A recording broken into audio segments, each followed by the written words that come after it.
বাংলাদেশে কত পীর, এই সমস্ত পীর গুলো ভণ্ডের নাম নিয়ে তারা মানুষদেরকে আল্লাহর বিধান থেকে দূরে সরানোর জন্য পায়তারা করছে। কি আপনি দেখেন সুন্নির নাম নিয়ে, কিসের সুন্নি? এরা আহলে বেদাত। ইসলামের ভেতরে নতুন নতুন বেদাত আবিষ্কার করে মানুষদেরকে আল্লাহর আসল দিন থেকে নকল দিনের দিকে নিয়ে যায়। আল্লাহ বলেন যারা দিন থেকে এভাবে চলে যায়, ফিরে যায়, কি হবে জানো? ফাসাউ ফায়াতিল্লাহ, অতি শীঘ্রই আমি আল্লাহ, অতি শীঘ্রই আমি আল্লাহ। বলেন অতি শীঘ্রই আমি এটা বানাচ্ছি। সূরা মায়েদার 54 নম্বর আয়াত, অতি শীঘ্রই আমি আল্লাহ বিকৌমিন, এমন একটা দল তোমাদের উপরে, এমন একটা জাতি আমি এনে দেব, ইউহিব্বুহুম ওয়া ইউহিব্বুনাহু, যাদেরকে আমি আল্লাহ নিজে ভালোবাসি এবং তারাও আমাকে ভালোবাসে। সুতরাং বাংলাদেশে যে আরম্ভ হয়েছে ধর্মীয় কায়দায় এবং রাজনৈতিক কায়দায় দিন থেকে ফিরে যাওয়ার হিড়িক তৈরি হয়েছে অনেকের। কি কথা বলছেন আমার? না নাম ধরা লাগবে? অনেকে ফিরে যাচ্ছে, মনে হচ্ছে যে দেশের দিন মনে হয় আর কায়েম হবে না। আপনি ফিরে গেলে আপনার মতো লক্ষ লক্ষ হারুন রেডি হয়ে আছে। কথা বলেন। আপনার বহু পাপিয়া ফিরে গেলে আপনার মতো বহু পাপি রেডি হয়ে আছে। ঠিক।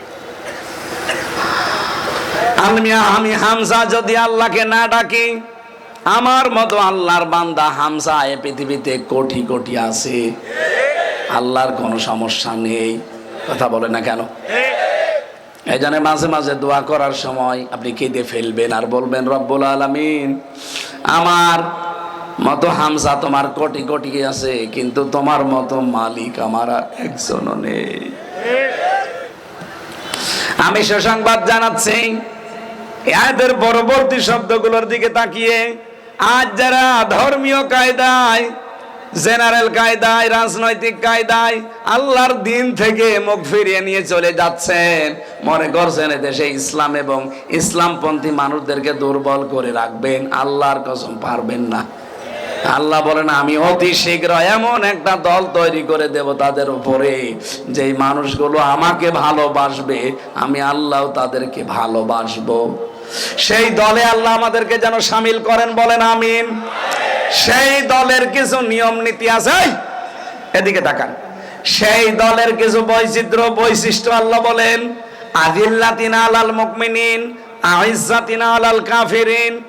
ওই দলে যারা থাকবে তাদের প্রথম গুণ হবে তারা নিজেদের প্রতি কোমল হবে, আর কাফেরদের প্রতি হবে ভয়ঙ্কর কড়া।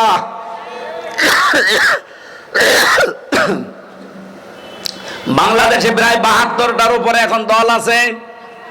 কয়টা? আপনি শুধু একটা দলকে দেখতে পাবেন যারা নিজেদের প্রতি রহম দিল আর কাফেরদের প্রতি ভয়ঙ্কর।